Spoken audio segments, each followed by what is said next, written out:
So it's almost 6 p.m. but with the permission of organization, we extend the session for a couple of questions. Thanks for the fascinating talks, both of them. And there's a question related to architecture. Sometimes I've seen buildings which leave a part of their construction open, like the way you showed it in the first two slides, that a part of the construction is left open as a remnant of what existed, as a remnant of what was. Is it also done sometimes in theatre? A part of the construction, part of the rehearsal, part of the process is left open. Sure, that really a director can answer, because that falls under the design of the director, whether he wants to expose the rehearsal process or not. But as an actor, that question does interest me, which is why I brought that if actors start looking at themselves as a space in performance and start bringing their own to it, it's not just a tool in the hands of the director and the entire play, but a tool with a head. So in that case, everything may remain the same, and some audiences may walk off not responding to that, but out of my own experience, I know that there have been audiences who have recognized that and have sort of, picked out on a detail or two. And so they sort of, come back with and ask you, so, or comment on it, or at least recognize it and is aware of it. So, and it's as much for the audience, like I said, as for the actor, because even the actor needs to, at least that's something that I have been sort of dealing with for some time now, that I need to find for myself that, after every process, what I go back with.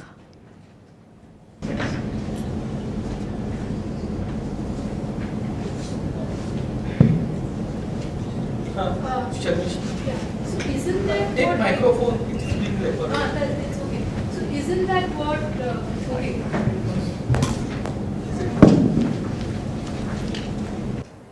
So just, I loved your presentation, both of you, but really I thought that you were looking at performance in a very metaphorical way, looking at, taking architecture as the starting point also because of your expertise in that. No, but my question is actually, starts with where you ended.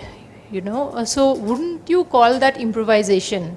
Isn't improvisation where the actor actually puts in his or her material, as it were, right? The open spaces. Yeah. Right. Yeah. So improvisation would, I say, would limit to the rehearsals, during the rehearsal process.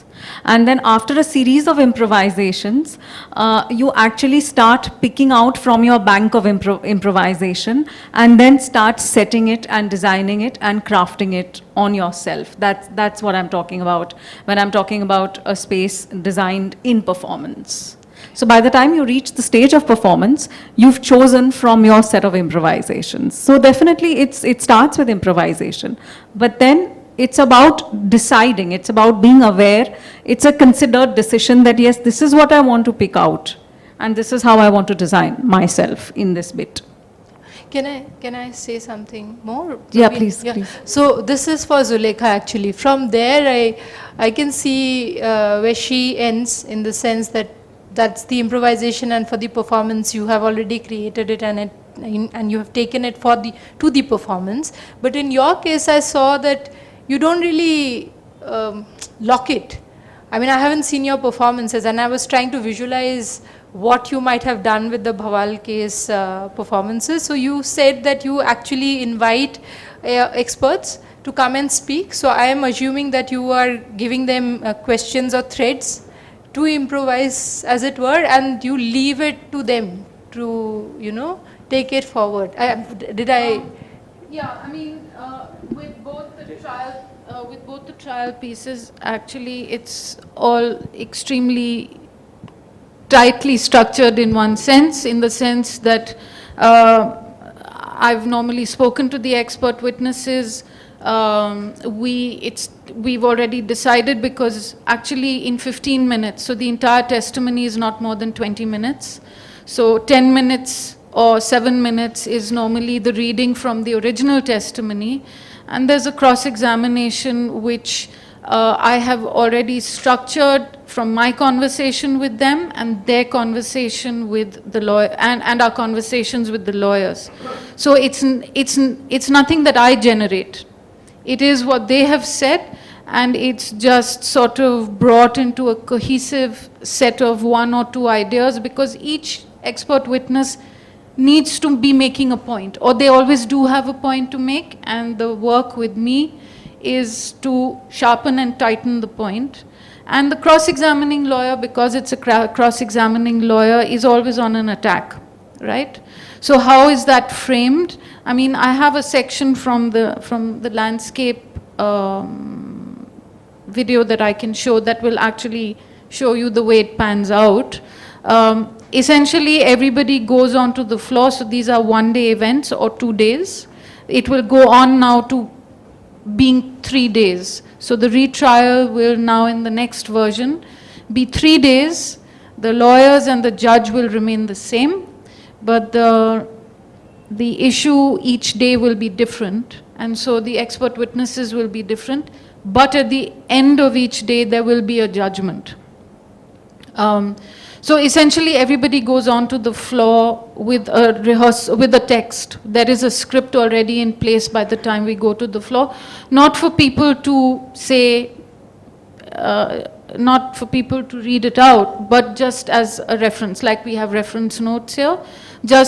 But I always do tell the lawyer, and I don't tell the expert witness that they're going to do that. The lawyer will produce 3 questions that he and I have agreed on.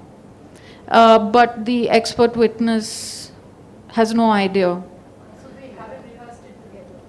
No, everybody's rehearsed it together, but there are always 2 or 3 questions that come as a surprise, which of course stay around the material immensely, but it's also so that everybody it stays alert, you know, and because it's also how, you know, to me these are also, this is also theatre for me. And part of that is still how does one keep it alive, right? Because we've rehearsed the testimony normally twice or thrice, so everybody knows the points in their head. But just also how does one keep it alive, and how does one keep the thinking sharp? Because really it's a question of the thought that's being discussed, you know. Yeah. Last question.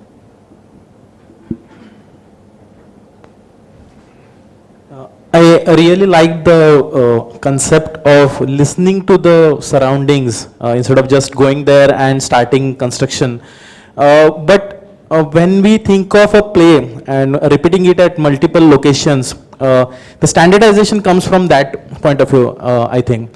So when we say that built form contributes to the performance, doesn't it disturb the performance when it moves to a different location? So how does the group deal with that? No, but I think that is what I was trying to say, that because of the spaces that we are offering to the practitioners, they have no choice but to do away with the auditoriums, and so the performances are designed to just move from one auditorium to another. It doesn't matter which auditorium, the audience will experience the performance. They don't care about the auditorium, other than looking at it for the first 3 bells. So if we now, from here on, when we are making spaces, if we are sensitive to how practitioners may use it and how audiences can also use it, it just gives that additional interaction or that additional change of setup that they can work with. Yeah, so as an actor or director, it's very fascinating for me as an individual, but I can at the same time see the challenge for all the actors or the entire group to get familiar with the setups or setup change every time. So it would be interesting to perform on a different platform or a different surrounding every time. But I'm also curious how it would work really with the entire group, whether everybody would be equipped with that or not. That's not a question, that's a comment. Yeah, of course, that's something for us to sort of, negotiate, for us to experience and see. Yeah, actually, I I just thought this, there could not be any better, logical conclusion to this one-day kind of seminar.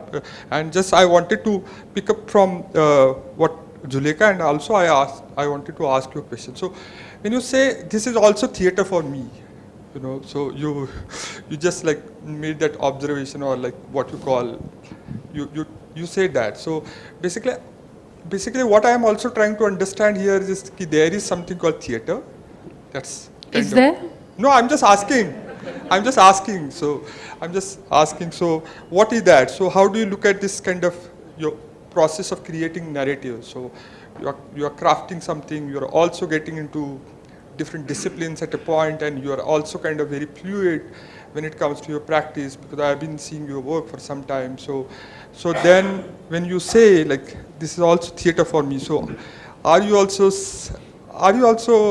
referring to something else? Like, are you also responding to your contemporary practice, the way narratives are being created, evolved, and presented? Well, I mean, one way to answer your question about why I say it's theatre for me is to answer it by saying that a lot of the processes for me remain very much the same as they would if I was doing a play. To me, I'm interested in law because it's also theatre. It's very much theatre in the way that it's constructed and what it deals with, right? It is that a good lawyer will perform. I was just talking to one of the lawyers on the next project, and she said something very interesting, because she was talking to me and she was actually just telling me a story. So I said, you're really you're constructing a great image in my head. And she said that it's the job of a good lawyer to make the judge see. Otherwise it's just words on a paper, And she said, my job is almost half done. She said, the law is always there. But my job is only half done if I use the law. If I'm unable to communicate the story, and she used this word, if I'm unable to communicate the story and produce the image, because after all we're in a court, how is he, so it's a question of affect. It's a question of a production of affect. She's a great lawyer because she's able to produce an image. She's an environmental lawyer, so she's always talking about land. And it's fantastic the way it's like a story and it's real, and suddenly the people become real. And, so there's a lot of usage. Anand Grover, who's the other lawyer I work with, he's a great performer in the sense that there's a way to, I spend a lot of time going into courts and looking at lawyers. Very few actually do, there's apparently very little bit of, trial court. There are very few trial court lawyers. The great ones are the ones who have a flair, who can be heard all over a crowd, who are able to capture you. They have to be good performers. They have to build, because they're not in a quiet, closed environment. There's hundreds of people walking around, So that's my interest in law primarily comes out of that, and because I'm interested in the fact that it is so much about the narrative you create and who creates, which lawyer creates the best narrative, who's the witness whose narrative you believe and why. The tracking back is why would you believe somebody and not somebody else, right? In that is there's a lot to be figured about great acting, and how it all comes together. And so it is theatre for me, because I build it that way. Processes are the same. It's also, both projects also talk about theatre within themselves. So the Bhole case is very much about acting. It's connected to something larger, yes, but that the form of the work and the content of the work come together are very important to me. You know, it's not just enough for me that this is that the landscape is evidence, is about an ecological issue, and there are artists who are witnesses. That is very important in that it's about how do you articulate what is an intangible, because often with ecology it is about the intangible that gets lost in a larger conversation about development, right? But what is important to me is the articulation within the piece of its performativity, and everyone is very aware of that. So, I mean, as I said, it's made and produced as a theatre work. Whether it has, and it's playing also with the question of is it real or not. If the judge gives, if it's a judge who is a real judge, we're looking at a real issue and delivers a judgment, is that judgment real or not? And I think that's why the lawyers are interested, because it takes a lot to convince lawyers to be interested. For the simple reason is, can you rack up a number of judgments, all very legally sound, towards what larger kind of end, I don't know. But it's also good because we get a very large legal audience, which is the most important for me, is that the audience, because their narrative is entirely a different one, right? An artist who comes to see the show has an entirely different story that they take away. A lawyer has an entirely different story they take away. And what is interesting is to do it in this way, which looks like a court, etc., is that already you have the edifice of a history behind you that is already called into reference. You know, sorry, I've moved away from what you asked, but I'm in the middle of my next version, so I'm pretty involved, as you can tell.